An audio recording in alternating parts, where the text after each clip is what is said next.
suposicionistas eles vão responder, né,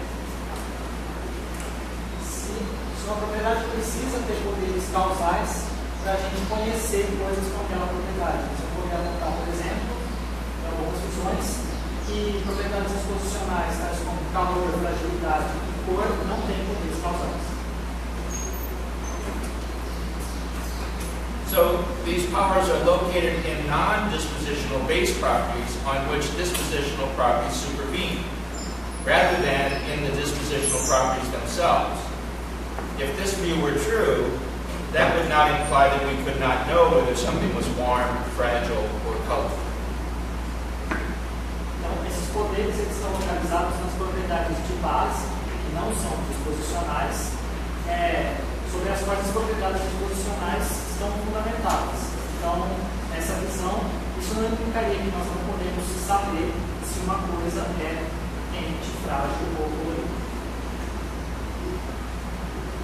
So the idea is that non-natural properties supervene on a lower base property, and the base property has causal powers. Then you can know about the supervenient property by the base property. Então, as propriedades naturais, elas estão fundamentadas em propriedades, as não naturais estão fundamentadas em propriedades naturais que têm poderes causais, e através delas você poderia conhecer as propriedades não naturais. And if that could be true of non-causal dispositional properties, then it could be true of causally impotent moral properties. E se isso poderia ser verdadeiro acerca de propriedades disposicionais não causais, também poderia ser acerca de propriedades morais causalmente impotentes. So when something seems wrong to you, we'll call that a seeming. It may, however, be pressed that the causal impotency of moral properties causes problems for the analogy of intellectual seemings with perceptual seemings. Perceptually, things seem to be a certain way, say red or square, because those things and their properties causally interact with the perceptual system. Então parece que a impotência causal das propriedades morais causa problemas para a analogia de aparências intelectuais com aparências perceptuais. As coisas que têm aparências perceptuais são de alguma forma, por exemplo, vermelho e quadrado, porque essas coisas, as propriedades delas, interagem causalmente com o nosso sistema perceptual. But if moral properties are causally impotent, then causal interaction cannot explain why certain things seem to the intellect to be true. Mas se as propriedades morais são causalmente impotentes, então a interação causal não poderia explicar porque certas coisas parecem verdadeiras ao intelecto. So if the moral properties are not natural, or even if they're not natural and they supervene on other properties, there's still an epistemic puzzle to be answered. Então, mesmo que elas estejam construídas sobre propriedades que têm poderes causais, ainda há problema epistêmico. All right. Now, I want to switch gears. We're still talking about intuitionism. And we're still talking about how we know whether something's right or wrong. Então, a gente ainda está falando do intuicionismo e como a gente sabe se uma coisa é certa ou não. But on the intuitionist view, it's not really clear how we do that. Mas na visão intuicionista não está muito claro como a gente faz isso. And so now I want to talk about a phenomenon that is called moral dumbfounding. Então, a gente vai falar desse fenômeno moral dumbfounding, que é aquele que ele falou no começo, quando a gente toma uma decisão moral sem saber por quê. And I'm going to give you some examples, and I'm going to explain what that term means. Ele vai explicar o que é isso. Okay, so this was a term coined by Jonathan Haidt. Esse termo foi cunhado pelo Jonathan Haidt. He said dumbfounding is when your moral intuitions run out of reason. Isso é quando as suas intuições morais ficam sem razões. On Jonathan Haidt's social intuitionist model, intuitions dominate our initial moral impressions rather than correcting intuitions, our faculty of reason makes these impressions stronger. Então, segundo o modelo de ciência social do Hayek, as nossas intuições dominam as nossas primeiras impressões morais, e ao invés da razão corrigir essas impressões, ela vai se construindo sobre essas primeiras impressões. As Hayek puts it, reason is the press secretary of the intuitions and can pretend to no other office than that of ex post facto spin doctor. Perhaps the most intriguing support for this model is what Hayek calls moral dumbfounding, which we'll explain. O que eu entendi a razão é como se fosse ela vai só comunicar o que as intuições decidem. And so, in this point of view, there is no decision making in the actions we take. We are just. Let me come down here because that's so loud. So in this point of view, there is no decision making in the process of taking action or moral evaluations. On Hayek's view, what happens is you make a judgment. You don't know why. So you make up reasons to explain your judgment. Those reasons may or may not be why you really made the judgment. O Guilherme perguntou, então isso quer dizer que a gente não toma decisões quando a gente faz o julgamento moral. O professor disse que eles estão dizendo que você toma a sua decisão e você inventa razões. Não necessariamente essas razões foram os reais motivos de você ter tomado aquela decisão. In this view, we don't have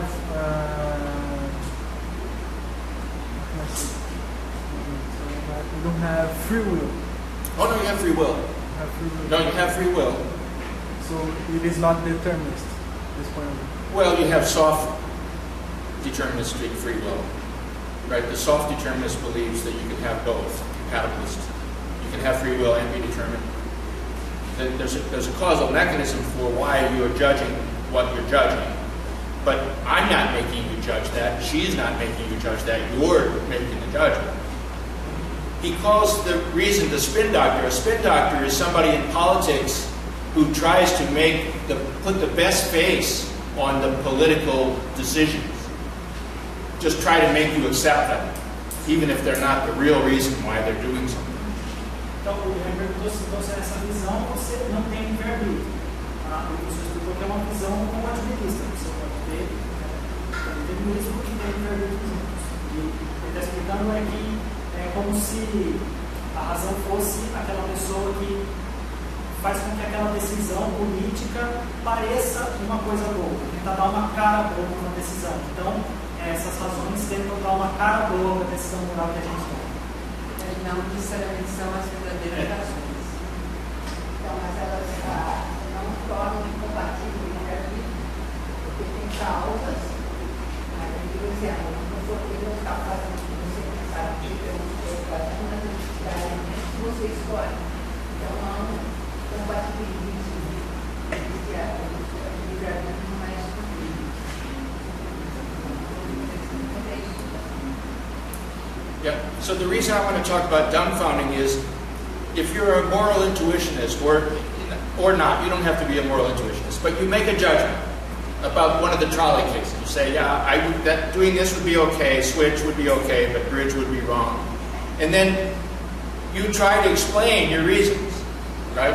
What Hayek says is, when you're trying to explain them, you may have no clue to the real reason why you make these judgments, but you're trying to put the best face on your decision. You're trying to make it sound the most plausible and the most reasonable.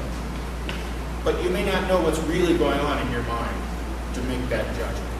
Então, a gente sempre muito no seu questão ou não, o que o Hayek está dizendo é que quando a gente faz algum julgamento, por exemplo, sobre os exemplos do mundo, esse a gente pode fazer, esse a gente não pode, a gente dá um monte de razões, e o que ele está dizendo é que essas razões que a gente dá, a gente está dando ela só para dar uma cara boa para a nossa decisão. São posteriores ao processo.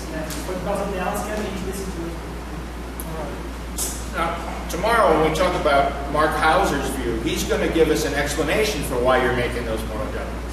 Amanhã, quando ele falar do Mark Hauser, ele vai dar uma explicação do porquê que a gente faz esse julgamento moral. And you may like or not like his explanation, but he's going to try to explain what it is about us that causes us to make these judgments. A gente pode concordar ou não, mas ele vai tentar explicar o que faz com que a gente decida de certa maneira. And then Jesse Prince is going to disagree. O Prince vai discordar. And I'm going to let you decide who you think is right. But I want to go on with the moral dumbfounding because it's very interesting. Perhaps these moral intuitions, this signifies that the moral intuitions don't have a previous evolutionary process of logical construction. Ultimately, this moral intuitions is the result of automatization of previous judgments. This is consistent. Moral dumbfounding is consistent with there being an evolutionary explanation for why you make the moral judgment that you do, even if you can't figure out why you make the moral judgment you do. There could be an evolutionary epistemic explanation for why we're built the way we are. Moral dumbfounding doesn't tell us whether it's evolution or reason. What it does is it gives us examples where we're dumbfounded, meaning we don't know what to say anymore. We know we think that's wrong, but all the reasons that I'm going to give you, you're going to take away from me, and I'm still going to think it's wrong. So I've lost touch with why or how I'm making the decision I'm making. There could be an evolutionary story about how humans are built that explains their decision, and maybe they're not consciously aware of what the mechanism is. What moral dumbfounding reveals to us is sometimes we make moral judgments and we exhaust our ability to explain how we make them. But we're steadfast in our decision. You'll see when I give you the examples, if you don't already know them. Então, o que essa ideia demonstra é que a gente dá um monte de razões para uma decisão, e mesmo que essas razões sejam refutadas, a gente se mantém nessa decisão, porque não foram essas razões que causaram a decisão. Então, não é uma Nós não sabemos por quê. a gente não sabe por que a gente decidiu. Não é uma perspectiva que não possa ser explicada, por exemplo, um mecanismo evolucionário. A gente decidiu isso porque a evolução fez com que a gente decidisse assim. Mas, independentemente disso, a gente não sabe por que a gente tomou aquela decisão. I want to warn you, some of these examples might make you uncomfortable, Alguns exemplos podem deixar vocês desconfortáveis. but that's philosophy. They won't make you any more uncomfortable than American, where Trump was elected, is going to be. Right? I'm uncomfortable. Não vai deixar vocês mais desconfortáveis do que ele já está desconfortável de ser um americano e eles terem religião. So, Jonathan Haidt did an experiment with college students. He had 30 college students, and he had them answer questions about a series of dilemmas. One of the dilemmas is famous. It's known as the Heinz dilemma. And so here's the Heinz dilemma. Então, ele fez experimentos com os seus estudantes para responder questões a respeito de dilemas, e o mais famoso é o dilema de Heinz. So, in Europe, a woman was near death from a very bad disease, a special kind of cancer. There was one drug that doctors thought might save her. It was a form of radium for which the druggist was charging 10 times what the drug cost him to make. The sick woman's husband, Heinz, went to everyone he knew to borrow money, but he could only get about half of what it cost for the drug. Então, nesse exemplo, uma mulher está à beira da morte, porque ela tem uma forma muito grave de câncer. O remédio que ela precisa, o farmacêutico está cobrando 10 vezes o custo do remédio. E o marido dela, o Heinz, ele pegou dinheiro emprestado de um monte de gente, mas ele só conseguiu juntar metade do que ele precisava.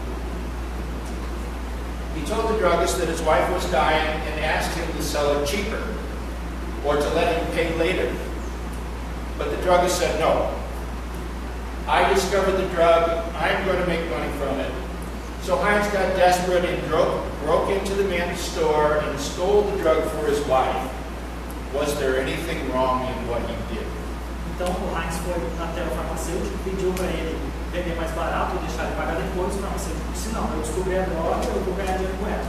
Então o que o Heinz faz, desesperado, ele invade a loja e rouba o remédio. A pergunta é: ele fez alguma coisa errada? Who thinks it was okay? Quem acha que tudo bem? Who thinks it was wrong? Quem acha que foi errado? Okay, good. Given that this dilemma has explicit trade-offs between competing interests, helping your wife, not breaking the law, not stealing from somebody else, there's trade-offs. I predicted that people would engage in dispassionate moral reasoning, and I think you just did. You engaged in dispassionate moral reasoning. Now, those of you who said it was okay, why? Quem disse que tudo bem, por quê? Quem está colocando falar? Porque ele só fala de uma pessoa, poderia ser de várias pessoas no caso também. Because he was only trying to save a person's life and be more people. Era uma questão necessária. Cada um poderia morrer a mulher dele. Because it was necessary that she was dying. Poderia ser mal menor? He's asking if it could be a minor evil, minor wrong. Yes, minor wrongs, stealing versus letting someone die. Yeah. Roubar contra deixar uma pessoa morrer, então isso seria mal menor. I believe that what he did was right, because in the case his wife was going to die and the druggists were too greedy, and because I don't believe in like static or ideal concepts of right. I believe it depends of the circumstance, that something is right or wrong. It's not a stational thing. Guilherme acha que é certo, porque o certo e errado depende das circunstâncias. No caso, a mulher dele estava morrendo e o farmacêutico estava sendo muito ganancioso, então nesse caso seria. Excuse me, I want to see if I owe my cellular phone company $3,000 or something. They're just buzzing me. I could just take a second. Você quer ver se ele está devendo $3.000 para a companhia de telefone? No, I think I'm okay. All right. Okay, so you are now doing just what he predicted you would do, right? No jumpers flared. You were engaging in dispassionate moral reasoning. Então o Haidt acredita que como tem várias coisas que estão competindo, não roubar, salvar alguém, então a gente está fazendo uma discussão puramente racional e não é passional. Okay, so now let's go to the more puzzling ones. So as a comparison for the Heinz dilemma, participants were presented with two other dilemmas that didn't exhibit any obvious harm to any character. The more famous of these stories is known as the Mark and Julie dilemma. Então ele apresentou outros dilemas que não apresentavam um dano tão óbvio a alguma pessoa, e um deles é o dilema de Mark e Julie. Now this is the one that may make you uncomfortable. Esse pode deixar vocês confortáveis. Okay, here we go. Mark and Julie are brother and sister traveling together in France. They are both on summer vacation from college. One night they are staying alone in a cabin near the beach. They decided it would be interesting and fun if they tried making love. Então, Julie e Mark são irmão e irmã, eles estão viajando pela Europa, de férias, no verão, e uma noite eles estão sozinhos na praia e eles decidiram que seria legal, divertido se eles fizessem sexo. Sem amor.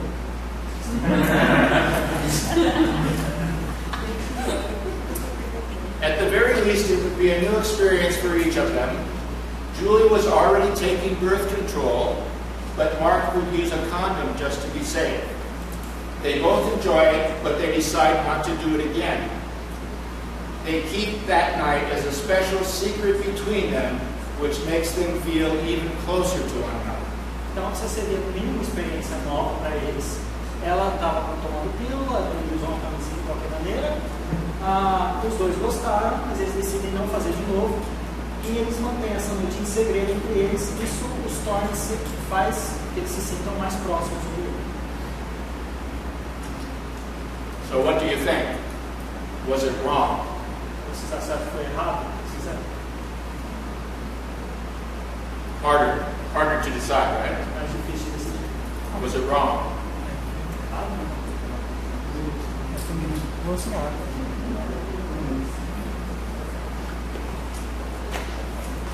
The goal in the example, remember he said, Julie's using birth control.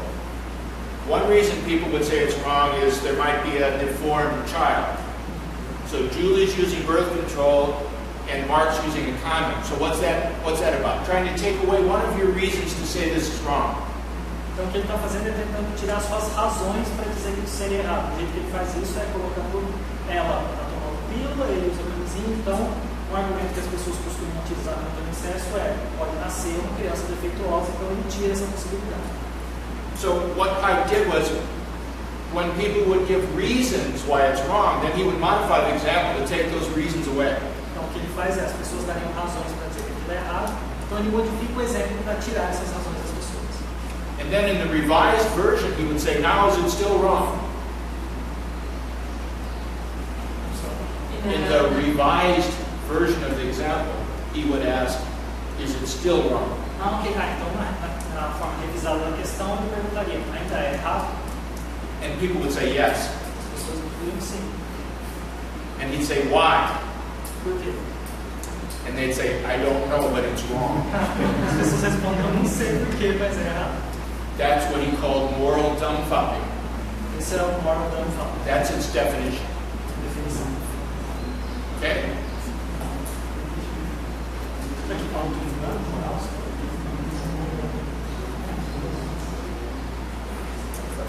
The Jennifer dilemma.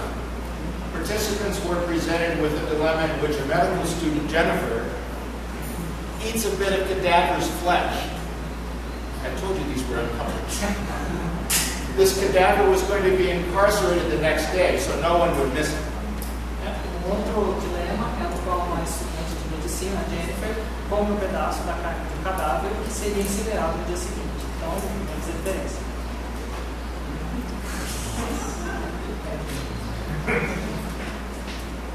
It was expected that participants would quickly and intuitively recognize the wrongness of Mark and Julie's actions as well as Jennifer's. However, they would be at pains to explain why these characters had done something wrong. Então, esperava-se que as pessoas, os participantes, iam reconhecer intuitivamente muito rápido o que tinha de errado nesses dois exemplos, mas que elas teriam dificuldade para explicar por que esses personagens fizeram coisas erradas. Does anyone want to take a crack at Jennifer's example? Why is it wrong? Coisa sobre por que seria errado o exemplo da Jennifer? Come um pedaço do cara. Who thinks it was wrong? Quem acha que foi errado? Do you know why? Por quê? Posso falar uma coisa? Eu diria que se ela comeu só para saber como que é, então sem uma necessidade de vida, assim, né? Eu acho que seria errado. Não tem para aquilo. Só por curiosidade, meio que desrespeitar o morto. He thinks it's wrong because she's disrespecting the body just in order to satisfy curiosity. She didn't need to. Okay. I'm trying to think how I can change the example so it's not disrespecting. Oh, I know, I've got it. In her will, she requested that someone would taste her flesh before she was incinerated. Ele está modificando o exemplo para fazer com que não seja desrespeitoso. Então ele disse que no testamento dessa pessoa, essa pessoa disse que gostaria que alguém experimentasse a carne dela antes dela se incinerar. Still wrong, yes? Aí você ainda acha que é errado?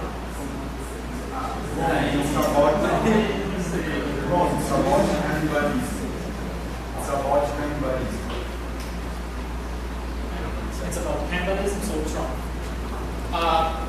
It is about cannibalism, but why is it wrong in this case? Sim, é canibalismo, mas por que é errado nesse caso específico? Good. You just experienced dumbfounded. Então essa experiência do dumbfounded. You had the intellectual experience when I saw you see. Yes. I can't stop thinking about what Nietzsche says about these cases. Yeah, he says that I create an image of me, what I think is right, and I stipulate this as the man. This is the man. What he says, et homo. And I think this dumbfounding maybe is related to this. I think it is wrong. I don't know why. I just think it is. And from this, I believe everybody must follow this because it is the ultimate version of moral. It is the moral itself. I don't know. Okay, do you want to... Ok. O que eu disse foi que eu não consigo parar de pensar na questão que o Nietzsche diz, de que nós criamos uma imagem nossa, daquilo que nós acreditamos ser certo, e a partir dessa imagem nós definimos ela como a imagem universal de certo, aquilo que é o homem, o que todos devem seguir, o modelo ideal. I would like to say something in the same direction. If you substitute human body for a cow or a chicken or a fish, would it be such impact? So it was a frame behind the set of that is elements, right and wrong. So se a gente substituir a mulher por boi ou uma galinha ou um peixe, a resposta seria bem diferente, né? Os carnívoros. E porque há esse frame de crenças que a gente acha que pode não ir na direção de fazer tudo isso.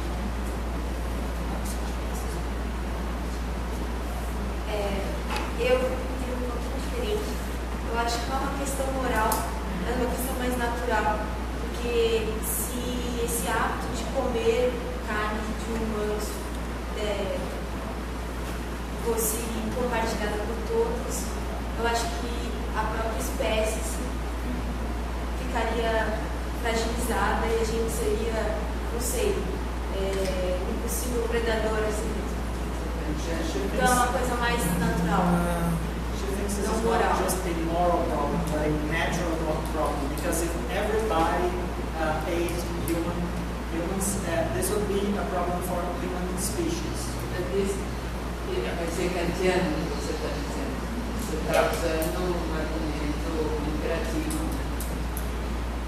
Yes, I also saw in John's point about Nietzsche that there was some universality, some generalization going on. So the next thing, Jonathan, I would do is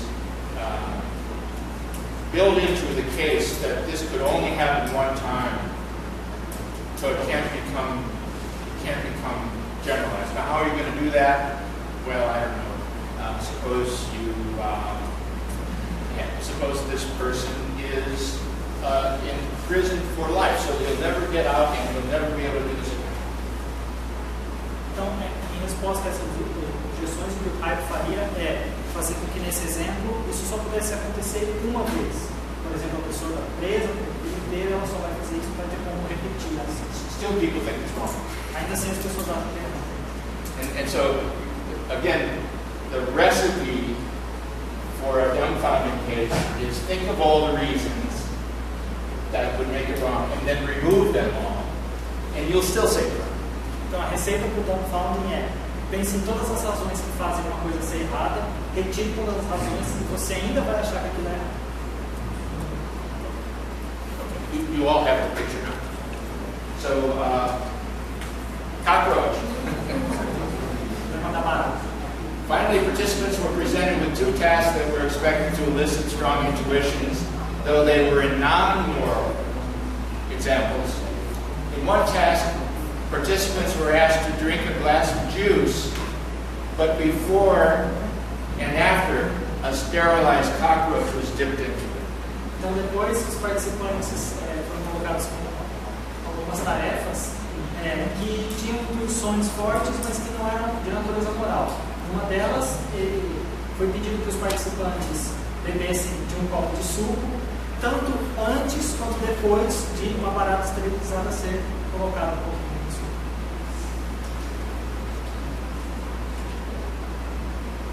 Then one final one, selling your soul. So the other task was involved participants signing their name on a piece of paper. On this paper were the words, I, participant's name, hereby sell my soul after my death to the experimenter for the sum of $2. O último dilema pedia que os participantes escrevessem seu nome num pedaço de papel e escrevessem eu, participante, vendo a minha alma após a minha morte ao cientista pela quantia de $2. At the bottom of the page was a note that read, this is not a legal or binding contract in any way. Mas embaixo tinha letra pequenininha, esse não é um contrato legal de nenhum tipo. Despite this apparent harmlessness of each of these actions, both in the cockroach and in the soul, participants were unsurprisingly uncomfortable about this task, and many of them refused. Apesar dessas duas tarefas serem inofensivas, não é de se surpreender que a maioria das pessoas ficaram desconfortáveis em realizá-las. Explanations. After the participant read each dilemma and gave their judgment, an experimenter would argue with their explanations. The experimenter would remove the participants' reasons for their answer to see if it would alter their answers, and it did not. Então, depois, foi pedido que cada participante explicasse as razões para a sua decisão em cada dilema, e a pessoa que estava fazendo o experimento removia então as razões para ver se isso alterava a decisão das pessoas, mas não alterava. So in the Mark and Julie case, the experimenter would not aggressively undermine whatever reasons the participants put forth in support of their judgment. For example, if the participant said Mark and Julie did something wrong because they might have a deformed child, the experimenter would remind the participant that Julie was taking birth controls and Mark used to come. Então, a pessoa que estava fazendo o experimento ia refutar qualquer razão que o participante apresentasse, mas de forma não agressiva. Então, por exemplo, no caso, do Mark e Julie, se a pessoa dissesse que era errado porque poderia gerar uma criança deformada, ele dizia, não, mas lembra, ela estava tomando anticoncepcional, estava usando camisinha, então isso não aconteceu. In the Heinz dilemma, the participant said that what Heinz did was okay because his wife needed it to survive. The experimenter would ask, would it be okay to steal if a stranger needed it or a pet dog? We happen to have one. Se o participante dissesse, no caso do Heinz, que estava tudo bem roubar porque a mulher precisava, então ele perguntaria, seria tudo bem roubar se um estranho estivesse precisando ou se um animal de estimação querido estivesse precisando? For a stranger, who would say yes? Quem diria sim para o estranho precisando? For the doggy, who would say yes? Quem diria sim para o animal? Okay. Cockroach. The same procedure was followed for the two behavioral tasks that the participants were asked to perform. If a participant chose not to drink the cockroach dip juice, the experimenter would remind them that the cockroach was sterilized. O mesmo procedimento é realizado com aquelas duas tarefas que não eram morais. Se o participante escolhesse não beber o suco depois que colocar na barata, ele fala, não, mas ela está esterilizada. Who would drink? Quem beberia? Okay. Cell soul. She's asking if the cockroach dies. Oh, no, it was sterile, it was dead. It was dead and sterile. Selling soul.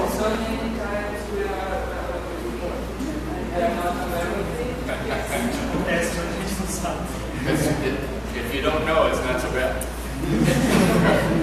If a participant refused to sign the paper, the the experimenter would remind them that it wasn't a real contract. While the participants were not going through the rigmarole of this experiment, while they were, Hyde was recording their expressions and their bodily reactions. Então, se o participante recusasse a assinar aquele pedaço de papel, a pessoa ia lembrar, não, mas isso não é um contrato verdadeiro. E enquanto o experimento estava acontecendo, o Hyde estava gravando tanto as respostas verbais quanto as não verbais das pessoas. Afterwards, Hyde would have experimenters fill out a self-report survey asking them how confident they were in their judgments, or how confused they were, how irritated they were, how much they had changed their mind from their initial judgment, how much their judgment was based on gut feelings, and how much their judgment was based on reason. Depois os participantes preenchiam, responderam algumas questões a respeito de quão confiantes elas estavam em seus julgamentos, quão confusas elas estavam, quanto aquilo irritou elas, quanto elas mudaram de ideia desde o início do experimento, quanto aquilo foi baseado em sentimentos, etc. I found striking differences between the Heinz dilemma and the other ones. Então, ele encontrou diferenças muito grandes entre o dilema do Heinz, aquele do remédio, e todos os outros. When responding to the Heinz dilemma, participants tended to provide reasons before announcing their judgment. They reported that their judgments were based more on reasons than on gut feelings. Então, no caso do dilema do Heinz, os participantes tenderam a providenciar razões antes de proferir o julgamento, e eles também escreveram que os julgamentos foram baseados mais na razão do que nos sentimentos. Their judgments were relatively stable and held with confidence, and they rarely said that they couldn't explain their judgments.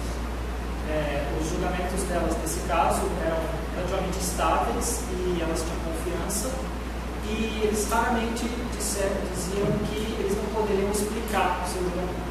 Now we'll see when we talk about Mark Hauser's view that his view would explain this. Então, a visão do Mark Hauser explicaria isso. We'll talk about this tomorrow. For the other dilemmas, participants reported being more confused and less confident in their judgments. They relied more on gut feelings than reasoning. After gentle probing from the experimenter, participants dropped most of the arguments they put forward, and they would frequently admit that they couldn't find any reasons for their final judgments. And this is the observation that I call moral dumbfounding. Nos outros dilemas, os participantes estavam muito mais confusos, menos confiantes. Eles confiavam mais nos seus sentimentos do que na razão. E quando a pessoa que estava realizando o experimento refutava as razões das pessoas, elas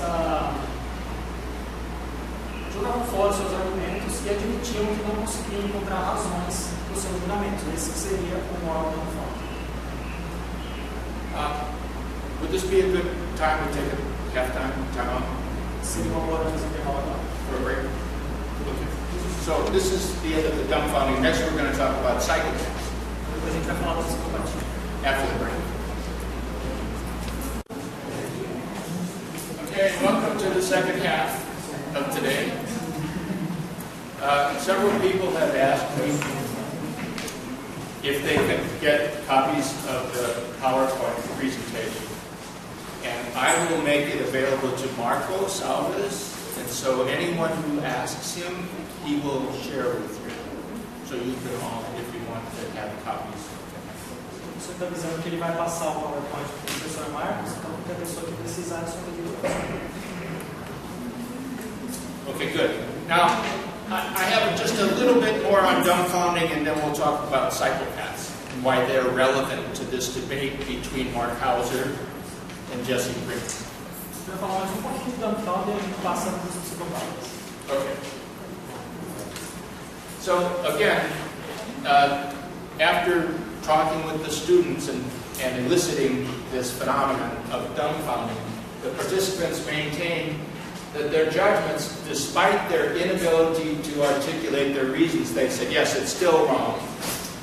they were in a sense struck speechless or dumbfounded, and furthermore, participants often verbally expressed their dumbfoundedness. They said, I don't know what to say.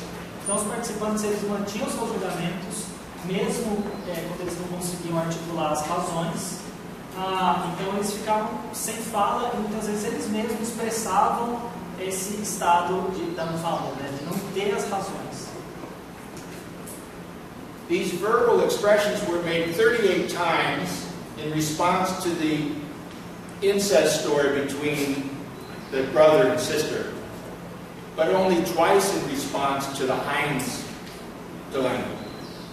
Participants' responses to the behavioral task provided a mixed result, but were similar to the Mark and Julie dilemma in several respects. Então, essas expressões que as pessoas tinham como encontrar mais argumentos aconteceram 38 vezes na história do incesto, mas só 2 no caso do Heinz. E as respostas dos participantes àqueles testes comportamentais tiveram resultados mistos, assim como no caso de Mark e Julie. The participants were unconfident in their decisions not to sign the piece of paper in the soul example. And they didn't believe their decision was the result of rational deliberation. And they often said they couldn't think of any reason, but they maintained their decision nonetheless. No caso de assinar um papel dizendo que ia vender a alma, as pessoas que decidiram não fazer não estavam muito confiantes na decisão delas, e elas disseram que não poderiam, não decidiram por motivos racionais, não conseguiam encontrar nenhuma razão. Now, prior to Haidt's study, moral psychologists had almost exclusively presented participants with just the Heinz dilemma. And consequently, psychologists inferred that moral judgment was largely a result of conscious, effortful reasoning. In hindsight, this conclusion seems obviously invalid. Então, antes, os experimentos praticamente só apresentavam o dilema do Heinz, e eles concluíam que o julgamento moral era principalmente resultado de raciocínios. Então, essa conclusão, agora nesse experimento expandido, se mostra inválida. This is like showing people pictures of cute cats and asking them how they feel, and inferring that humans only feel happiness. It's odd that this was the dominant paradigm in the social sciences for decades. Isso seria a mesma coisa de mostrar para pessoas fotos de gatinhos e perguntar como elas se sentem, e então inferir que as pessoas só sentem felicidade. É muito estranho ver que isso foi o paradigma dominante nas ciências sociais de décadas. So Haidt's insight seems like an obvious idea whose time had come. It's now quite evident that at least under certain circumstances, people may eschew reason in favor of their gut instincts. Haidt's study doesn't warrant the conclusion that the majority of moral judgment is intuitively driven, but it does provide another brick wall of evidence for the social intuitionist model. Então, agora com o experimento do Haidt fica bem claro que em certas circunstâncias a gente abandona a razão e usa os sentimentos para fazer o julgamento moral. Esse estudo não conclui que a maioria dos julgamentos morais é intuitivo, mas providencia elementos, evidências para o modelo intuicionista social. All right. Now, I'm going to start talking about psychopaths, but I just want to remind you where we are in this course. Agora ele vai lembrar a gente de que ponto a gente está. So we have the debate coming up between Mark Hauser and Jesse Prince. Logo a gente vai falar sobre o debate entre o Mark Hauser e o Jesse Prince. Now, both of them want to explain where our moral reasoning comes from. Ambos querem explicar de onde nossos raciocínios morais vêm. And both of them want to talk about the role of emotion. E ambos querem falar do papel da emoção. Hauser thinks that reasoning is what you use to make a moral judgment. Hauser acredita que o raciocínio, a razão é o que você usa para fazer o julgamento moral. Emotion just motivates you to either act on that moral judgment and do something, or act against it and not do something. E a emoção simplesmente te incentiva a agir daquela maneira ou a não agir daquela maneira. But you don't need the emotion to make the moral judgment. Mas a emoção não é necessária para o julgamento. Jesse Prince believes that moral judgments essentially involve emotion. Já para Jesse Prince, os julgamentos morais essencialmente envolvem emoções. If you didn't have the right emotion, you could not make a moral judgment for Jesse Prince. Para ele, se você não tiver a emoção certa, você não vai conseguir fazer um julgamento moral. So Mark Hauser decided that studying psychopaths would be an important method of testing this difference between Hauser and Prince. Então, Hauser acreditou que estudar os psicopatas seria importante para entender essa diferença. Because psychopaths do not have the emotional responses to moral judgments that the rest of us have. Os psicopatas não têm as respostas emocionais que a gente tem. If I'm a psychopath, I may know that if I'm going to do something, it'll hurt Kanata. Se eu sou psicopata, eu sei que eu posso fazer alguma coisa que pode machucá-lo. And I might know it's wrong. Eu posso saber que isso é errado. But if I'm a psychopath, I don't care. Mas eu não me importo. And so Mark Hauser got permission to give the trolley puzzles to some psychopaths who were imprisoned in Scandinavia. Então, o Mark Hauser recebeu a autorização para apresentar os problemas do bonde para alguns psicopatas presos na Escandinávia. And what he found is that if I gave you the trolley puzzles and had you say, okay, no, okay, this is worse than that one, and so on, and I gave the psychopaths the same test, your answers would look identical. E ele percebeu que se a gente fizer esse teste com vocês e fizer esse teste com os psicopatas, os outros disserem, isso pode, isso não pode, as respostas iam ser praticamente idênticas. But how can that be? Because you don't share their emotional responses. Mas como isso pode acontecer se vocês não compartilham das respostas emocionais? So that's why psychopaths are relevant to this dispute between Hauser and Prince. É por isso que os psicopatas são relevantes para essa disputa. Hauser thinks this data that I'm going to present to you supports his view. Hauser acha que esses dados apoiam a visão dele. Okay, so here we go. So the behavior of psychopaths is without doubt morally inappropriate, including murder, sexual molestation, fraud, arson, all kinds of really bad things. Further, clinical analyses show that psychopaths present abnormal emotional profiles, as well as problems with inhibitory control, often leading to both reactive and instrumental aggression. O comportamento dos psicopatas é, sem dúvida, moralmente inapropriado, assassinato, homossexuais, etc. Além disso, análises clínicas mostram que eles têm perfis emocionais anormais, com problemas no controle de inibição, e isso frequentemente leva à agressão tanto reativa quanto instrumental. What is unclear is the extent to which psychopaths suffer from damage to morally specific knowledge that in healthy individuals guide intuitive judgments of right and wrong independently of their moral actions. O que não está claro é em que medida os psicopatas sofreram algum dano ao conhecimento moral que nos indivíduos saudáveis guiaria os julgamentos intuitivos de certo e errado. On the one hand, studies of psychopaths, both adults and juveniles, show a diminished capacity to distinguish between conventional and moral wrongs.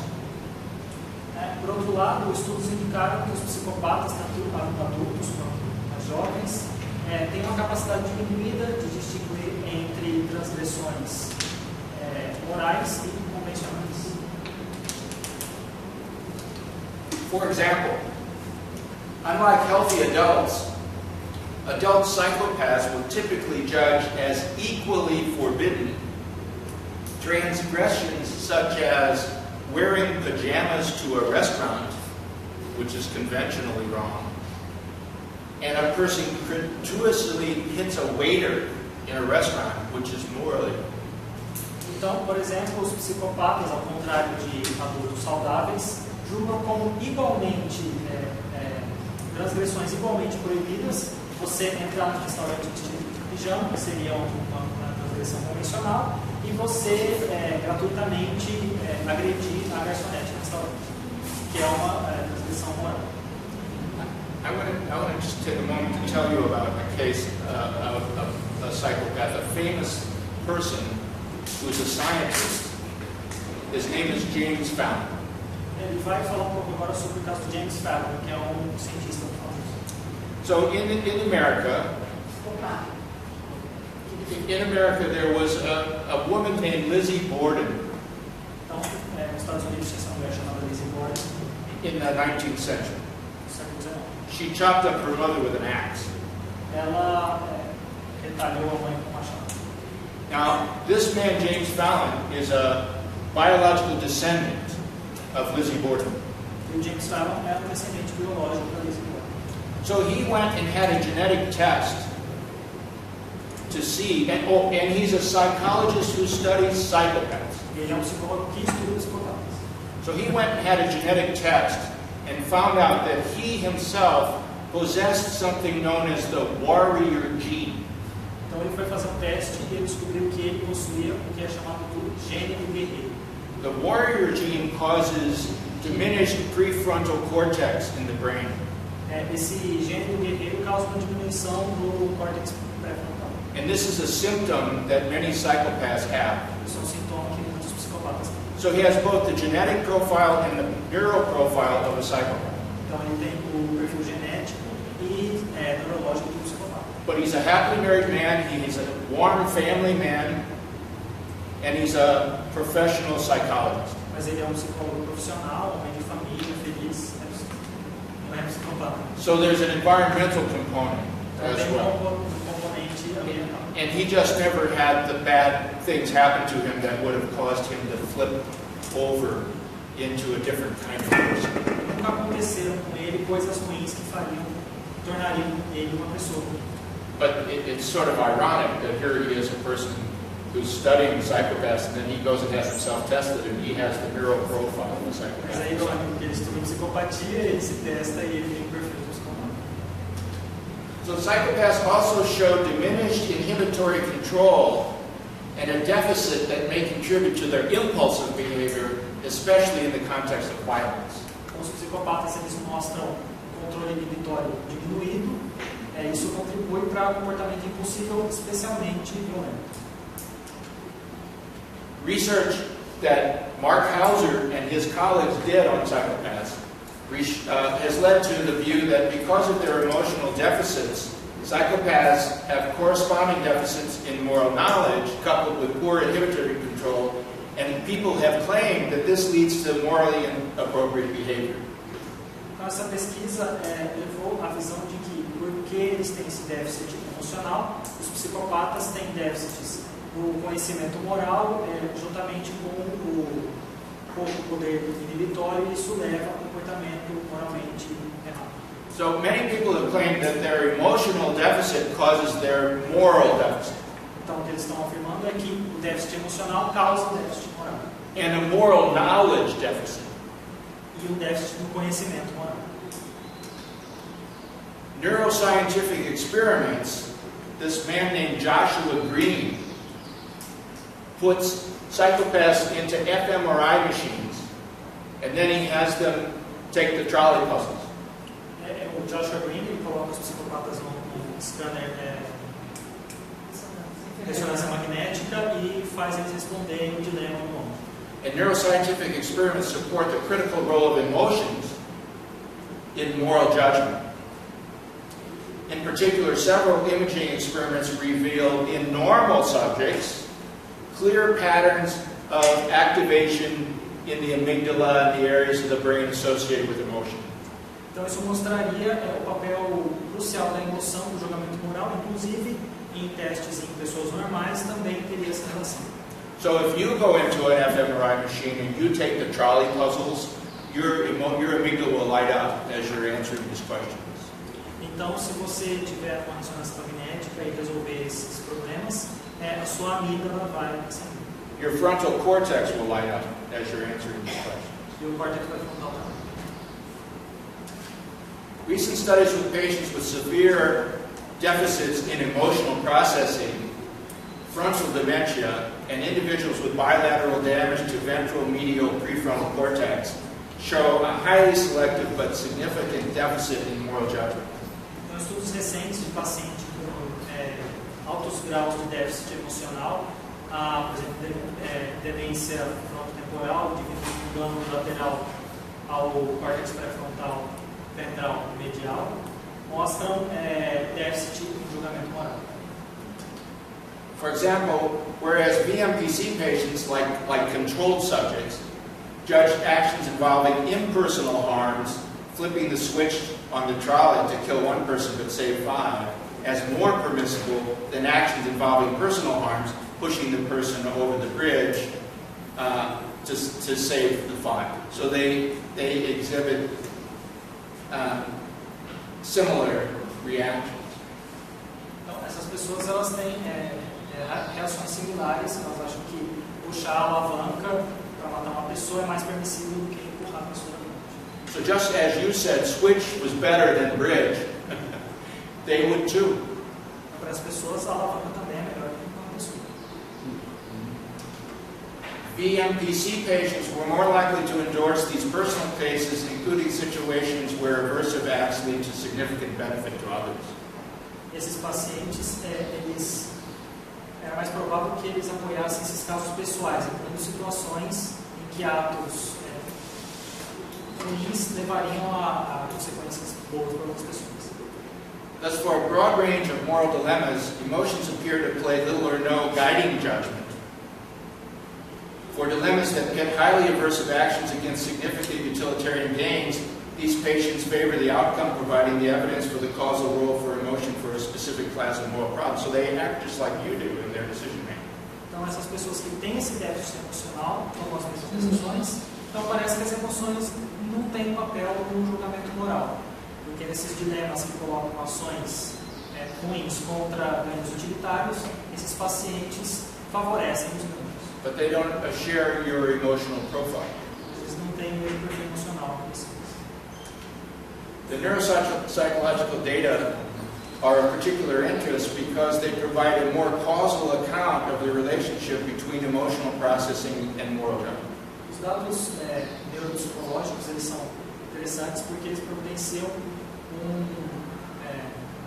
eles mostram as relações causais entre os processos emocionais de julgamento moral.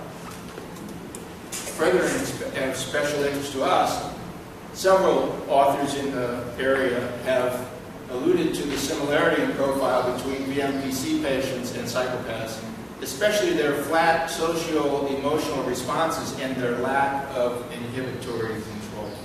Então, muitos autores eles mostraram a semelhança de perfil entre os pacientes com VMPC e os psicopatas, principalmente a respeito da falta de respostas emocionais e de controle de inibição. So on this view, psychopaths and VMPC patients should show the same pattern of moral judgment.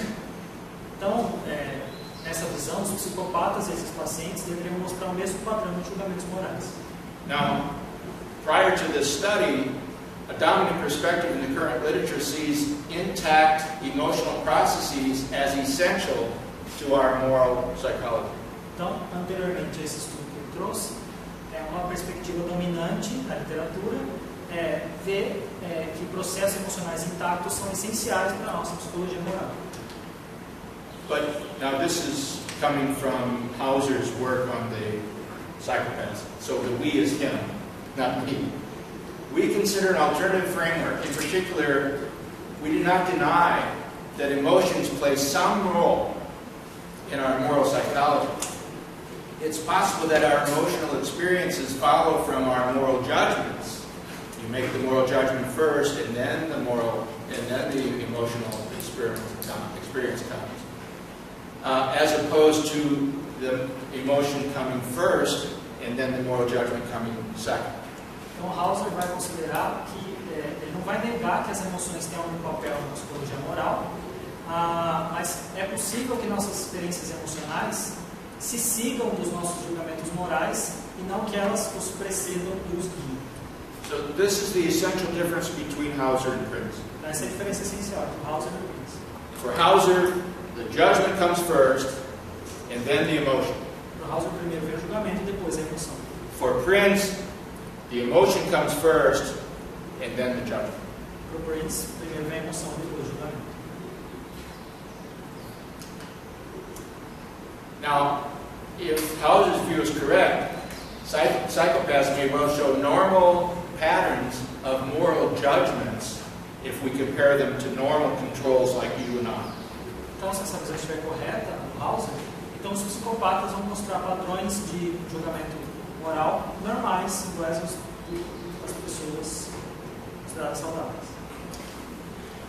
So, where psychopaths deviate, where they're different from us, is in both not caring about their judgments, what they know about morally forbidden and permissible cases, and in not engaging with the kinds of motivational systems that inspire morally appropriate behavior and inhibit morally inappropriate behavior.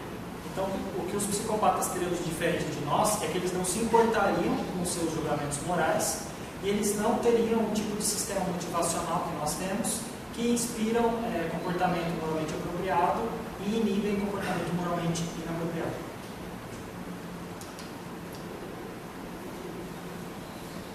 Philosophers, legal scholars, and scientists agree that our moral judgments are influenced by processes of reasoning, intuition, and emotion. Filósofos, cientistas e estudiosos do direito concordam que nossos julgamentos morais são influenciados por processos de raciocínios, intuição e emoção. Where controversy emerges is in deciding which of these processes, either alone or in combination, provide the source of moral judgments. A controvérsia está em encontrar em qual desses processos, sozinho ou em combinação com outros, está a fonte dos nossos julgamentos morais. Now, based on Mark Hauser's results studying these psychopaths in Scandinavia, our results license two conclusions. First, like healthy subjects and non-psychopath delinquents, psychopaths judge impersonal moral actions as more permissible than personal moral actions. Então, os resultados dessa pesquisa chegam a duas conclusões. Em primeiro lugar, assim como sujeitos saudáveis e os psicopatas que não são delinquentes, os psicopatas julgaram ações morais impessoais como mais permissíveis que as ações morais pessoais. So, switch in the trolley puzzle is more permissible than bridge, where you push the person over. Então, puxar a alavanca é mais permissível do que empurrar a pessoa do ponto. And they say the same thing. Eles dizem a mesma coisa. Thus, even though psychopaths show diminished emotional processing, either a sufficient level or type of emotion is preserved, or non-emotional processes can carry out the relevant computation required to evaluate these particular moral scenarios. Então, se os psicopatas têm um processamento emocional diminuído, ou algum nível suficiente, algum tipo de emoção é preservado, ou os processos não emocionais sozinhos podem servir para avaliar esses casos. Now, for reasons of Hauser's own theory, he's going to prefer the explanation that the reasoning doesn't require the emotion. Então, Hauser vai preferir a explicação de que o raciocínio não requer a emoção. So their second finding is that those psychopaths show diminished emotional processing relative to both control groups, even though both delinquent groups differed from healthy subjects in their morally inappropriate behavior, maybe pseudophilia, pedophilia, or murder. There were no group differences in moral judgments for either impersonal or personal scenarios. Então, apesar dos psicopatas terem esse déficit emocional relativo aos grupos de controle, mesmo que os comportamentos morais deles fossem inapropriados, como pedofilia, assassinato, não havia diferenças nos julgamentos morais, tanto nos casos impessoais como nos pessoais. Even though these psychopaths did these horrible things, they still judged the trolley puzzles just like you are. Embora eles tenham feito essas coisas horríveis, eles avaliam o problema do bonde assim como eu e você. And so Hauser concludes that psychopaths make the same kind of moral distinctions as healthy individuals when it comes to evaluating the permissibility of an action embedded in a moral dilemma. Então, conclui-se que os psicopatas fazem o mesmo tipo de distinções morais que os indivíduos saudáveis quando se trata de avaliar a permissibilidade de uma ação em um dilema moral. I don't know if he tried moral dumbfounding on them. Eu não sei se ele testou o moral dumbfounding nos psicopatas. That would be interesting. Isso é interessante. Now, as a result of his research, he concludes that these results support the hypothesis that normal social emotional processing does not appear to be necessary for making these kinds of moral judgments in the trolley cases. Normal emotional processing is likely to be most important in generating an appreciation of these distinctions and in guiding action. Então, esses resultados apoiam a hipótese que as emoções normais elas não são necessárias para fazer esse tipo de julgamento moral, tipo que aparece no dilema do bonde.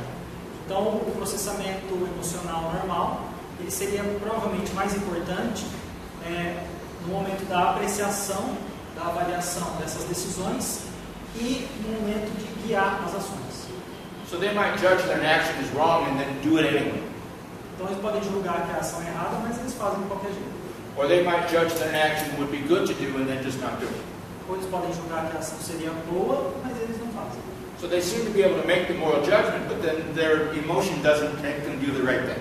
Então eles parecem capazes de fazer o julgamento moral, mas a emoção não se segue para fazer a coisa correta. And so here's how they sum it up. Psychopaths know what's right or wrong, but they simply don't care. Em resumo, os psicopatas sabem o que é certo e errado, mas eles simplesmente não se importam. Given that a legal distinction often turns on whether crimes are committed knowingly, I talked a little bit about this the other night, these results could have a bearing on court decisions concerning the nature of moral knowledge.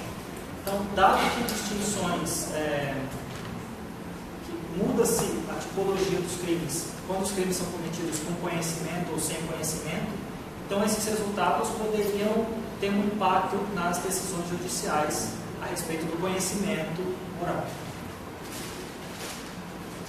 So, what Hauser and his colleagues say is, instead of strictly focusing on criminal actions carried out knowingly, we should also focus on whether such knowing, immoral, and illegal actions are carried out caringly.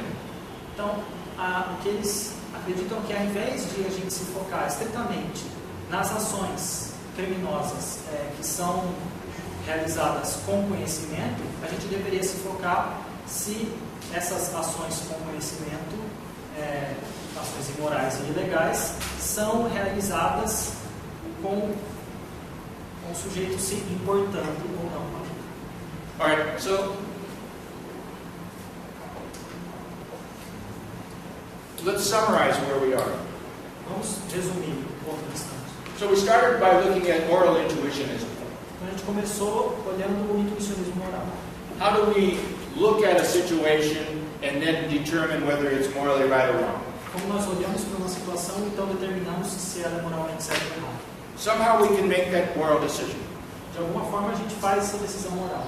And sometimes we think we know how we're making it. E às vezes a gente acha que a gente sabe como a gente está fazendo. Sometimes when those reasons are challenged, like in framing and order in the trolley cases, we find that decisions change. Às vezes, quando essas razões são refutadas, como no caso da mudança de ordem no programa do bonde, a gente vê que essas decisões mudam. Something that was a reason turned out to be psychologically relevant, but not morally relevant. Então, algo que parecia ser uma razão, na verdade é psicologicamente relevante, mas não moralmente relevante. Of course, I only use the trolley cases, but it applies to many other examples of moral reasoning. Então, usamos só nos problemas do bonde, mas isso se aplica a muitos outros casos de julgamento moral. Then we looked at moral dumbfounding. A gente viu o caso do moral dumbfounding. These are cases where you're consulting your moral intuitions and you're making moral judgments, but when you're challenged to defend those judgments and the examples change to remove your reasons, sometimes you can't explain why you still think the action is right or why you still think the action is wrong. Esses são casos em que você usa suas intuições para dar razões para sua decisão, mas quando essas razões são tiradas, você não consegue explicar o porquê você continua achando que aquilo é certo ou errado. So it's very possible that some of the mechanism that's involved in the mind when we make a moral judgment is hidden from our conscious access. Então é muito possível que o mecanismo que guia nossos julgamentos morais esteja inacessível à nossa consciência. And this is going to be the theory that Mark Hauser presents in defense. I'm going to show you a little bit of it, and then we'll just have an open conversation, and we'll conclude the rest of it tomorrow. Então, go ahead. Então essa é a teoria que o Mark Hauser vai defender, a gente vai falar um pouquinho dela, depois a gente vai discutir. Okay, so in his 2006 book called Moral Minds, então no seu livro de 2006 chamado Mentes Morais, Hauser asserts the following thesis, the thing at the top. Humans are endowed with a moral faculty, a capacity that enables individuals to automatically and unconsciously evaluate a limitless variety of actions in terms of principles that dictate what is permissible, obligatory, or forbidden. Então, Hauser vai afirmar que os humanos possuem uma faculdade moral, uma capacidade que permite aos indivíduos automaticamente e inconscientemente avaliar uma variedade sem limite de ações nos termos dos princípios que ditam o que é permissível, obrigatório ou proibido. Now, he was inspired to come up with this theory by considering the linguistic theory of Noam Chomsky. Ele foi inspirado para criar essa teoria, pensando na teoria linguística do Noam Chomsky. Chomsky claims we all have an innate universal grammar in our heads. Chomsky afirma que todos nós temos uma gramática universal inata. And when you learn a language, a few parameters have to be changed in that innate grammar. Quando você aprende uma língua nova, alguns parâmetros têm que ser modificados nessa gramática. Is it a genderized noun language? Se é uma linguagem que os substantivos têm gênero. Is it subject, verb, object? Se tem a estrutura sujeito-objeto. Is it object, verb, subject? Se é objeto, verbo, sujeito. And once those parameters are changed, then you just learn the language at a very fast rate. E uma vez que esses parâmetros são alterados, você aprende a língua nova. And the linguistic principles that govern phonology, sounds, syntax, structure, semantics, meaning, that's all below the level of conscious awareness. E os mecanismos que controlam a sintática, semântica, fonologia, isso tudo está no nível inconsciente. The infant learning Portuguese has no idea how they're doing it. A criança que está aprendendo português não sabe como ela está aprendendo. But once they learn it, they can tell you whether something is grammatical or ungrammatical. Mas uma vez que elas aprendem, elas conseguem te dizer se uma coisa é gramática ou não gramática. But a young child may not be able to tell you how they're able to do it. Mas uma criança pequena não vai conseguir te dizer como ela faz isso. And so what Hauser says is when we have a moral innate set of principles, just like we have a linguistic innate set of principles in our minds. Então ele vai dizer que assim como a gente tem um conjunto de princípios inatos e gramaticais, a gente tem isso para a moral. And just as the young child can't tell you how they can tell you whether a sentence is correct, a young child may not be able to tell you how they know whether something is wrong. They might offer a reason, but they might be tripped up by moral dumbfounding, just like you and I might be tripped up by moral dumbfounding. Então, do mesmo jeito que uma criança não vai conseguir explicar por que uma sentença está gramaticalmente correta ou não, ela não vai conseguir explicar por que uma ação é moralmente correta ou não, ou ela vai tentar apresentar razões e vai acontecer uma moral dumbfounding, assim como acontece com a gente. So you might not know how you're making your judgment about language, and you may not know how you're making your judgment about morality. Então você pode não saber como você está fazendo o seu julgamento a respeito da linguagem e como você está fazendo o seu julgamento a respeito da moral. So here's a brief example. When we learn language, we have the ability to detect sentences in our natural languages that are ungrammatical. Linguists star these sentences and say, the ones that are starred are grammatically incorrect in some way. So she didn't car to the cinema. Englishly, ungrammatical English. I'm glad meeting you. Ungrammatical English. You understand, but it's ungrammatical. We elected presidential Trump. Ungrammatical. I'm so sad that we elected presidential Trump. But we did. Então, eu dou alguns exemplos de frases que são, gramaticalmente, é muito claro que a gente está errado. O primeiro exemplo, para vocês verem, ela não carro ao cinema. So if you gave a young child, English-speaking child, these sentences that say there's something wrong with those sentences, they would know. Se você der uma criança pequena que fala inglês essas frases, ela vai perceber que está errado. But if you ask them how, they might say, I don't know how I know. Mas elas não sabem dizer como elas sabem. And the explanation that a linguist would give you is they have innate grammatical principles that tell them whether a sentence is properly constructed. E o que o linguista vai te responder, a explicação dele, é que ela tem princípios inatos gramaticais. Now Hauser wants to claim that it's the same way with us, all of us, with moral judgments. Hauser vai afirmar que a mesma coisa acontece com todos nós a respeito da moral.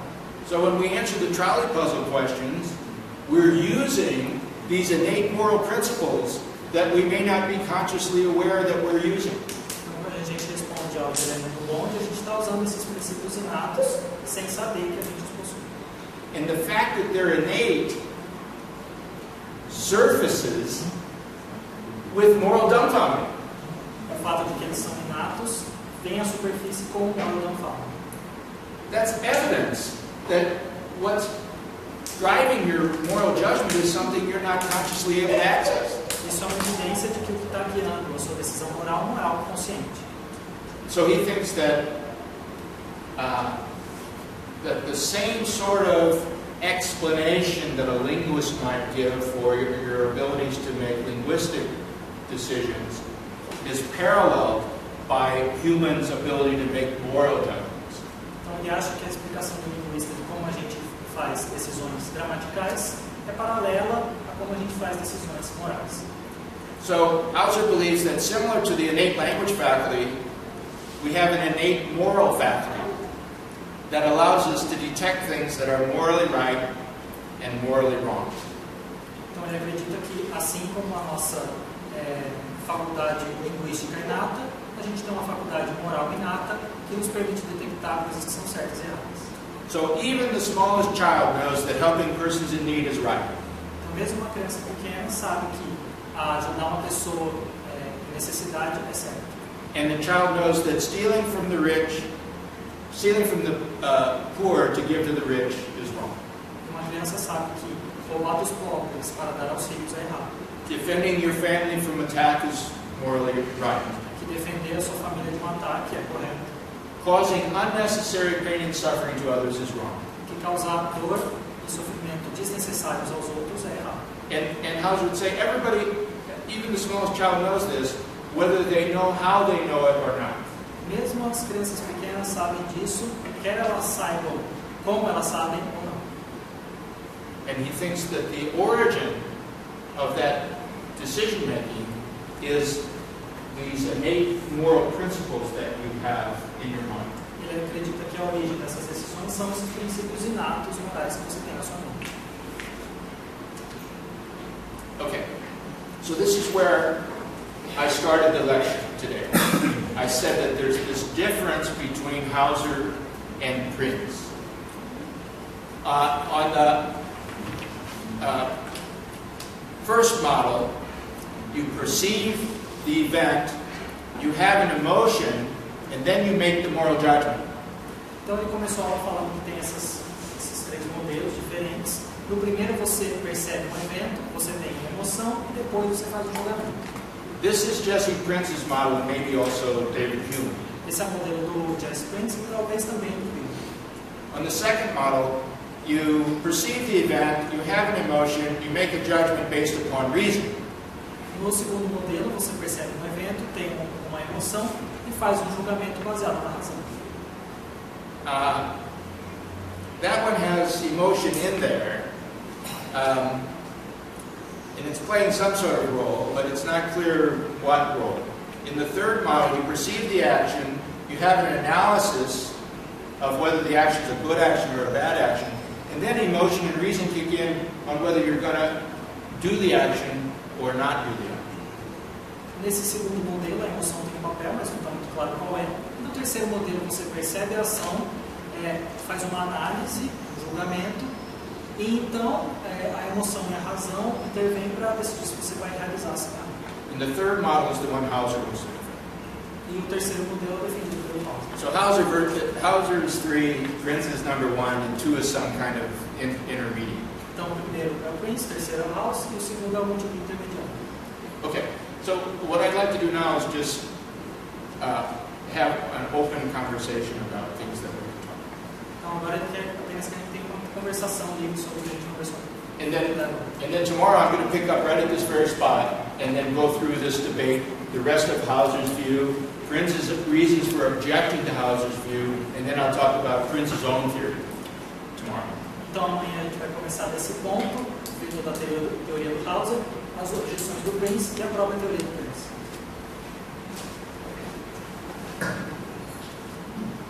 First question is that. You gave an example for us here today, that stealing from food to give to the rich. Even a child will know that, I think we have the innate knowledge. And then you look around the world, politicians and all that, and they all do that.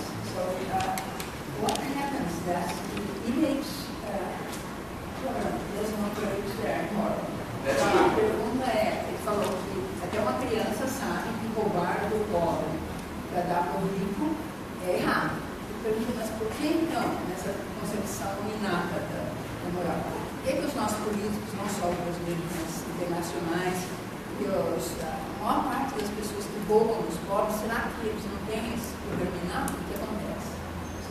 Eles são psicopatas. Mas talvez os psicopatas, segundo eles, sabem, porque também tem. Sim, mas eles não ligam. Aí que está a diferença. I had this conversation with Ricardo, a good one, and he said what you said. He said they're psychopaths. I don't think that's the explanation, that every politician in the world is a psychopath. Eu não acho que essa explicação de todo político é psicopata. Not todos, mas... Some of them certainly are.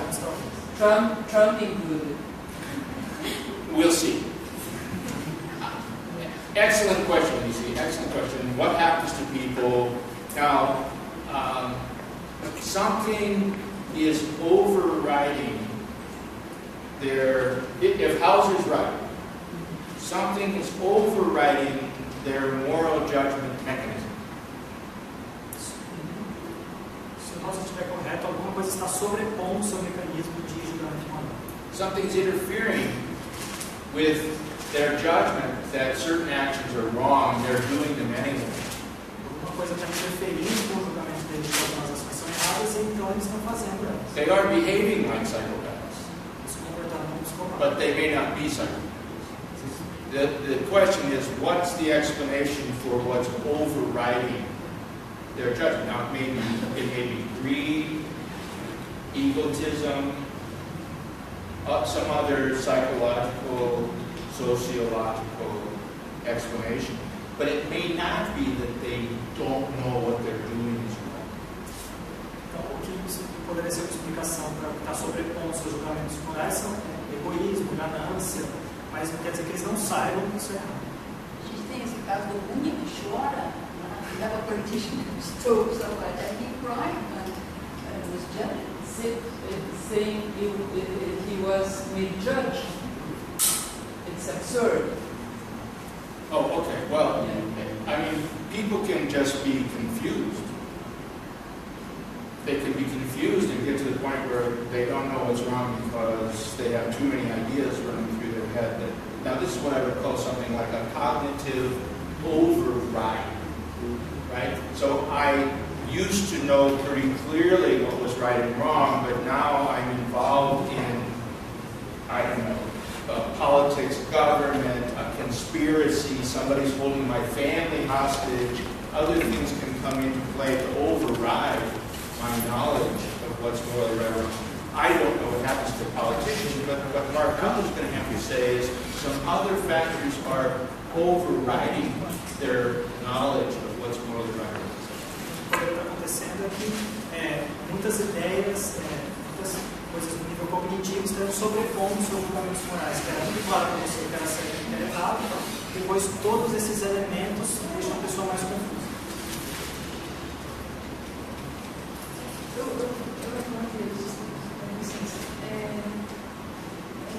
percebo o que é, afinal, um psicopata, porque se for genético, pode ser, parece características genéticas, né, que tem o seu estrutura de um psicopata, só que, como o professor disse, o cientista não tem atitudes psicopatas, apesar de ser geneticamente um psicopata. Agora, tem políticos que têm muitas atitudes psicopatas, mas afinal de contas não vão ter o gene de um psicopata. Então, o que é um psicopata? What is a psychopath? Because some of them have the genetic characteristics but do not display the behavior, and other, like politicians, display the behavior but do not have the genetic characteristics. Okay, so when I'm talking about psychopath, I'm talking about someone who has the genetic and neurological predisposition to behave badly, and then there must be some environmental factor that causes them to go to the dark side of life. Então, psicopata, então, é uma pessoa que tem aquele perfil genético e neurológico que vai possibilitar essas ações, que então alguma coisa de ruim acontece na vida delas que leva ela para esse caminho. I admit that people can behave like psychopaths even if they don't have the neurological or genetic predisposition. Eu admito que as pessoas podem agir como psicopatas mesmo não tendo as predisposições genéticas e neurológicas. But not everything that's behaviorally the same has the same causal explanation. Mas nem tudo que é comportamentalmente o mesmo tem a mesma explicação. So, good question. Boa pergunta.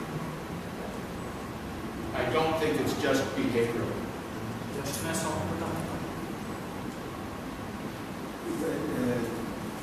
Does it seem to me that the experiment with psychopaths shows that emotion is not essential to constructing moral personality? Because from the fact that psychopaths don't rely on emotions to make judgments, don't follow that the judgments that they use was not socially constructed. Perhaps they only know how the people will judge these cases if they are in these cases. Yeah. Não, é que eu falei assim, não parece que esses experimentos com psicopatas mostram que as emoções não são fundamentais para a formação do julgamento moral, porque pode ser que esses julgamentos que eles usaram foram construídos socialmente e eles podem estar simplesmente usando os julgamentos que as pessoas usariam, pessoas normais usariam nessas situações. Né? Good question, which you're good at. So you use the term social construction. Social environment, yes. So if the psychopaths are answering the trolley questions and other questions And they're saying not what they think, whether it's right or wrong, but what you would say, the rest of people, right? Then they're not really making a moral judgment. They're just telling you what somebody else would say.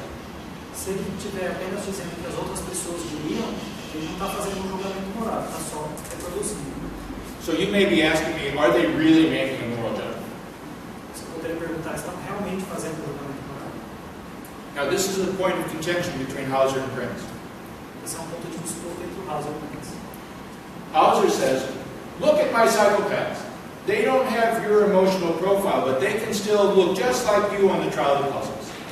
O Hauser vai dizer que olha para os psicopatas, eles não têm perfil emocional, mas eles fazem os mesmos julgamentos morais. Jesse Prince says, they're not making moral judgments. If they don't feel in their gut that an action is right or wrong, they're not really making moral judgments. E o Jesse Prince vai dizer que se eles não estão sentindo que aquela coisa é certa ou errada, então eles não estão realmente fazendo um julgamento moral. They're just pretending. Estão só fingindo. Now, Mark Hauser's experiments don't tell us whether the psychopaths are just pretending or whether they mean it when they say, this is okay, that's wrong, this is better than that. The data doesn't tell us who's right in this dispute about the psychopaths. Com os dados do experimento não dá para saber quem está certo nessa disputa, porque eles não mostram se o psicopata está realmente, se realmente quer dizer aquilo ou se ele está fingindo. What Hauser's going to say is, they're making moral judgments, they know the difference between right and wrong, they just don't care. O que o Hauser diz é que eles estão fazendo julgamentos morais, eles sabem a diferença entre certo e errado, só não se importam. Prince is going to say, if they don't care, they're not really making moral judgments. O Prince vai dizer, então se eles não se importam, eles realmente não estão fazendo julgamentos morais. And you are going to ask me, who's right? Você vai perguntar quem está certo. I don't know. I'm going to present their points of view. I'm going to help you think about how to evaluate their points of view. But in the end, you're going to be the decider. Eu vou apresentar os dois pontos de vista, mas no fim vocês é que vão decidir. You're going to have to decide whether you agree more with one of them or the other. Vocês vão ter que decidir com qual vocês concordam mais. But your question brings out this difference between them. Yes? Eu estava conversando com a Renata e a gente está pensando se não existiria uma diferença maior no caso da alavanca e no caso de empurrar a pessoa da ponte. Parece que é a mesma coisa. Formalmente é a mesma coisa, mas o contexto é bem diferente. I was talking to Renata and we think that there is a big difference, not a slight difference, in the case of the lever, in the case of the bridge, because they may logically look the same. Say 5 and kill 1.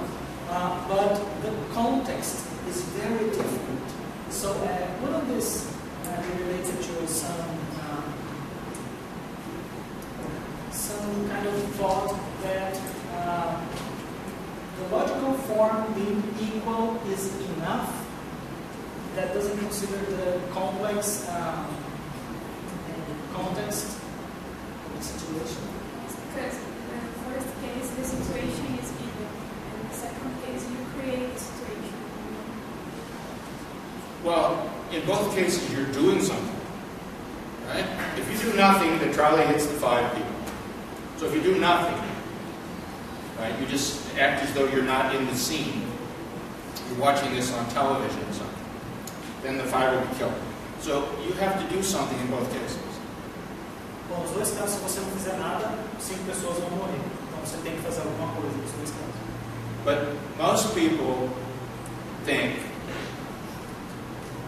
that it's better, it's not good, it's not a happy thing to have somebody die, but most people think it's better to pull the lever and have the train diverge onto the single track where there's a single person, and then he will be killed, but you save the 5 people.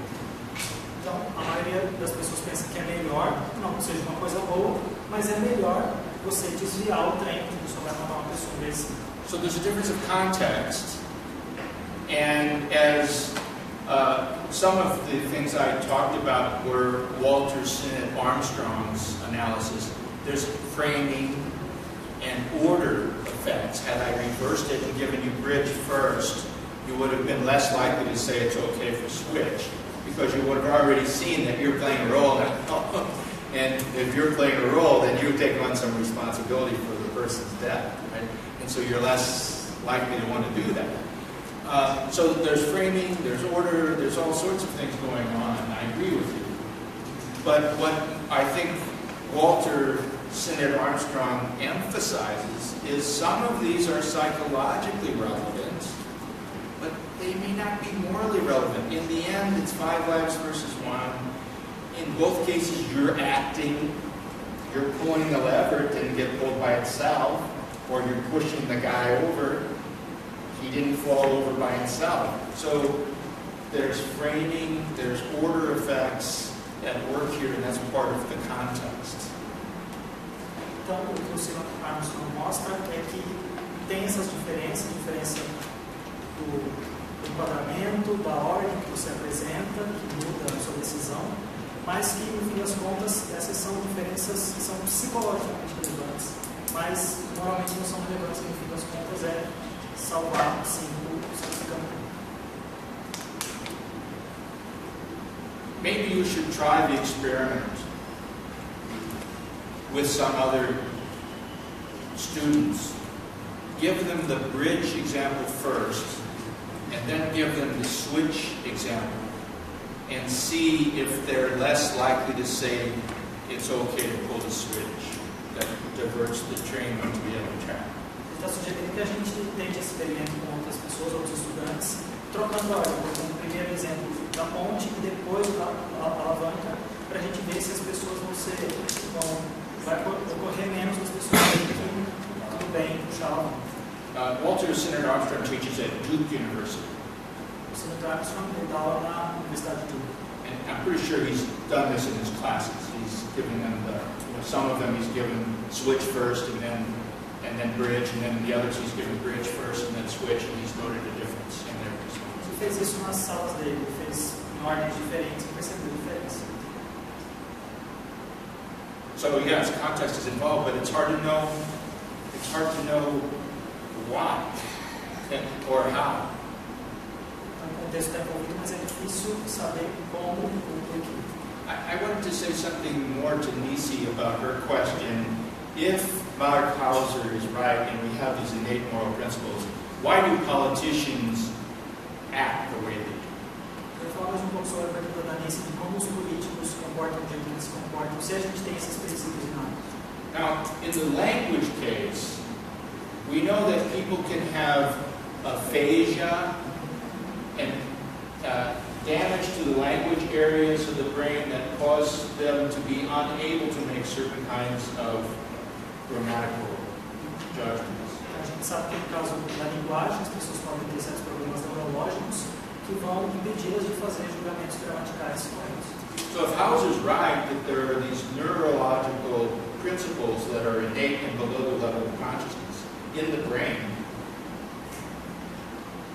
there could be changes in the brain over lifetime that would cloud or override the ability to make the proper moral judgment. Então, se o Hauser estiver correto e a gente tiver esses princípios no cérebro, mudanças no cérebro podem afetar os nossos julgamentos morais. There are so many, not just... I know. But there are all sorts of weird things. So I have a friend who studies bacteria in the gut. And he has found that with the increases of bacteria in the gut, there's a corresponding rise in autism. Very strong correlation. Ele está dizendo que ele tem um amigo que estuda a população de bactérias no intestino e que o aumento dessa população tem uma correlação com o aumento do autismo. And so people are now studying this correlation to see if there's a causal influence. Então as pessoas estão estudando se tem uma influência causal nessa correlação. So who knows what kinds of things could influence the way that the brain works on all kinds of cognition. Quem sabe que tipo de coisa poderia influenciar o cérebro, mudar a nossa cognição em muitos coisas. I think that there's a whole new kind of investigation going on in the sciences about things that we would have never thought to look for before, like bacteria in the body. Todo campo novo de investigação que está se abrindo, coisa que a gente nunca pensou em pesquisar, por exemplo, as bactérias. Vou tentar. Ainda bem, no sentido das primeiras impressões da imagem. Se há uma correlação, eu gostaria de falar um pouco mais sobre isso, investigar as primeiras impressões, e também uma correlação com o Vitória nessa tomada de decisões em relação à possibilidade. She's asking for you to Primeiro falar das primeiras impressões, um pouquinho mais, e depois uma possível correlação entre o valor inibitório, as tomadas de decisão, os julgamentos e em relação ao possibilidade. she's asking two questions. First, for you to talk a bit more about first impressions in Heidi's work, those experiments. And the second question is there any correlation between inhibitory process and impulsive behavior? Let me take the second one first. Yes, the inability to inhibit is highly explanatory for people with improperly formed ventromedial prefrontal. And so many psychopaths have that deficiency, and it goes along with their inhibition to their ability to inhibit their impulses. So yes, there's a high correlation there. On Height's first impressions, so what House is going to say is that in the dumbfounding, your first impression has your innate moral principles at work.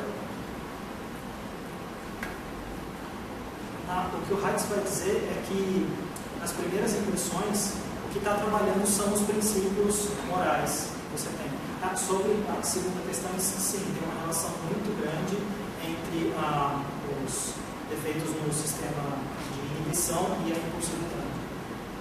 So your first impression is at work in the moral dilemmas, the dumbfounding dilemmas.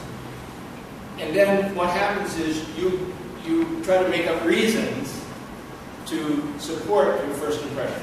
Então, esses princípios eles estão trabalhando nas suas primeiras impressões naqueles casos de dumbfounding, e aí depois você tenta criar essas razões para justificar.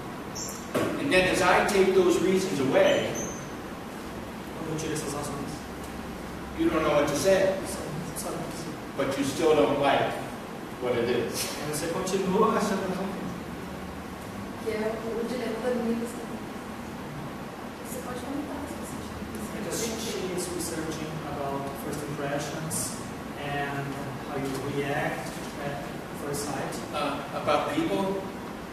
Sobre pessoas. Sim. As universidades também, as universidades. Yeah, I suspect you can find dumbfounding with first impressions. Acho que você pode encontrar dumbfounding nas impressões. Eu preciso encontrar um caminho para que eu possa justificar a minha inscrição no Brasil, porque eu encontrei uma maneira que eu pudesse. Eu tenho, por exemplo, os participantes, eu tenho as características, todo um levantamento, mas na hora de discutir esse dado, eu preciso. O que eu vou falar, mas a quem me ancorar? Yeah, she has all the data about these first impression studies, but she hasn't found any Brazilian literature. Provavelmente você disse para mim. So this theory maybe would help her to justify. Okay, let me just give you an example that you know. Vou dar um exemplo para você conhecer. So, shopping behavior. Comportamento de compras. You go into the store and you survey the different items, and then somebody says, "Why did you pick that one?" Você vai na loja, você vê todos aqueles itens e alguém fala, por que você não pega aquele? And you give all kinds of reasons why that one is the best. Você dá um monte de razões do porquê aquele é o melhor. It turns out the real reason is it was on the right and you have a right-handed bias. Acontece que a verdadeira razão é que ele estava no lado direito e você tem esse bias, né, de No qualitative difference between the goods. Tinha diferença qualitativa. Now, I suspect that you can find something like that with first impressions. Então eu acho que você poderia encontrar essa correlação com as primeiras impressões. So, somebody says to me, I meet you and they ask me about it. Então eu te conheço e a pessoa me pergunta se eu respondo. And I say, oh, you seem really smart, intelligent, very friendly. Você parece muito inteligente, amigável. But what's really going on is your eye color is something that's affecting my like, my dislike or like of people. And I'm not aware of that. Mas o que realmente está acontecendo é que a cor do seu olho me influenciou, mas eu não sei isso. Or the way you carry yourself, or the way you do your hair. Something that is affecting me, but I have no idea. Sua postura, o seu cabelo me afeta, mas eu não sei. And so I think if you design an experiment where you ask people about their first impressions, why they like or dislike somebody, and then you systematically remove their reasons and see if they still like or dislike that person, you can recreate dumbfounding. Então eu acho que você pode recriar o dumbfounding se você fizer um experimento que você pergunte para as pessoas as razões da primeira impressão delas e depois vá retirando todas essas razões e ver se elas continuam com a primeira impressão. And if you do that, I'd really like to know. Eu realmente gostaria de saber se você fizer. Eu fiz com primeiras impressões a atribuição de características. Ver uma foto da características para aquela pessoa. First impression and characteristics attribution. Comunicação não verbal e preferência. And did you find something like this? Você encontrou alguma relação? I like that one. Porque as pessoas não conseguem explicar por que elas acham que aquela pessoa é inteligente, é dominante, por exemplo, ela é uma pessoa agressiva, ou ela é uma pessoa tolerante, ou ela é uma pessoa que tem, por exemplo, comportamentos de passividade. Yeah, we can't explain why they say that person is calm or happy or very different. Por quê? Yeah. The more you read in cognitive psychology, the scarier it is. Quanto mais você estuda psicologia cognitiva, mais assustador. Because you think you know why you're doing things. Você acha que você sabe por que está fazendo as coisas. But some smart scientist finds out that maybe you don't know so much about why you're doing things. Mas alguns cientistas espertos descobrem que talvez você não sabe. And she's one of them. Ela é um deles.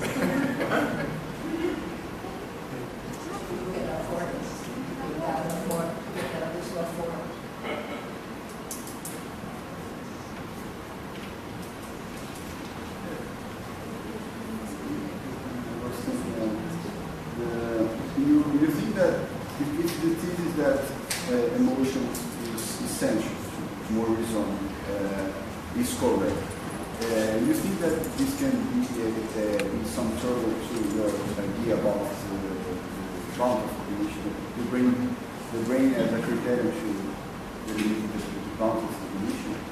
Because if you think that the more emotions is based on some patterns of reactions to stimuli, social stimuli, you can think that some interceptive patterns of neurofindings will modulate the peripheral propagation information. So alterations in the homeostatic interceptive body conditions will modulate the neuroprocessing in the central nervous system. This is a problem for you or not? For your idea that the cognition is delimited in the brain. The bound of cognition is the brain. No? I think that bacteria in the gut might affect my cognition, but I don't think bacteria in the gut are my cognition. Eu acho que as bactérias no corpo podem afetar a minha cognição, mas elas não são a minha cognição. I think there's a difference between what causes a cognitive response and what constitutes a cognitive response. Acho que pode ter uma confusão entre o que causa uma resposta cognitiva e o que constitui uma resposta cognitiva. So that's how I would try to. He was asking me a question about some of my views on the bounds of cognition, that I think the bounds of cognition are in the brain. And there are many people who think, no, the bounds of cognition extend out into the environment. And what I think is there are causal influences of cognition and causal aids for cognition that extend into the environment. But I think that cognition itself isn't out here, it's in here. O John perguntou sobre os limites da cognição, se eles estariam só no cérebro, se eles se expandiriam no corpo. A professora acha que existem efeitos causais da cognição no ambiente, mas a cognição está aqui. So let me give you an example. So this is a famous example due to, I don't think it was Clark and Chalmers, but it's associated with Andy Clark and David Chalmers. So suppose you want to do a long division problem. Então ele vai dar exemplo famoso. Suponha que você vai fazer problema de divisão bem longo. Lots of numbers, so you can't do it in your head. Muitos números não dá para fazer de cabeça. So you use pencil and paper. Você usa lápis e papel. Now, some people, Clark and Chalmers, think that when you're moving the symbols on the paper, there's this perception-action loop that goes from in here to out there and back in, so that cognition extends from in here out to the paper. Clark e Chalmers acreditam que quando você está movendo seu lápis no papel, tem esse loop, né, que vai da percepção, cognição, ação, e que então a cognição está estendida. So they'd say the mind isn't only in the head, it's also out there on the paper. Então a mente não está só na cabeça, está também no papel. I don't believe that. Eu não acredito nisso. I think the paper, pencil and paper, help you keep track of the division problem. Acho que o lápis e o papel te ajudam a não se perder no problema. They're causal support for the cognition in performing the division. São um suporte causal para a cognição.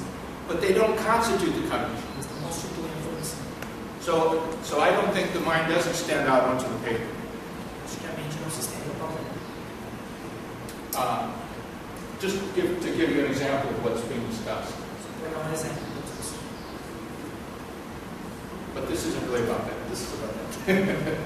I'd be happy to talk about this other issue, but Eu gostaria de falar disso em outra ocasião, mas não é assim.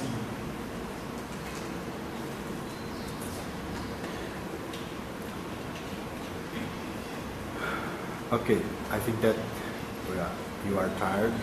We too. I've enjoyed this very much.